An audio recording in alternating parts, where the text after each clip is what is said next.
Welcome to Sweet Life Beat Life. We hope this video helps. You begin by verifying power and physical fit.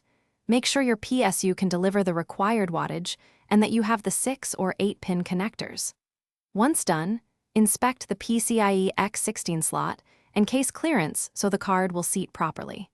Make sure to download the latest GPU drivers ahead of time and have the right display port or HDMI cable ready. These initial checks prevent interruptions during install and save time when you actually insert the card.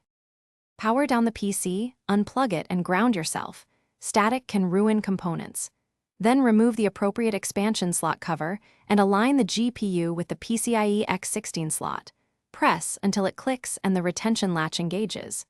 Connect the required 6/8-pin PCIe power cables from the PSU, route cables for airflow, and screw the bracket to the case to secure the card. Once mechanically done, reconnect peripherals and power on to confirm post and initial. After the PC boots, install the manufacturer's GPU drivers and reboot. This ensures proper performance and feature support.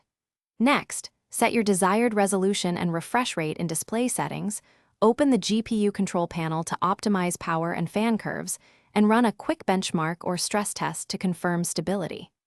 If you don't get a display, shut down, reseat the GPU, verify power connectors, and try the integrated GPU or another slot to isolate the issue.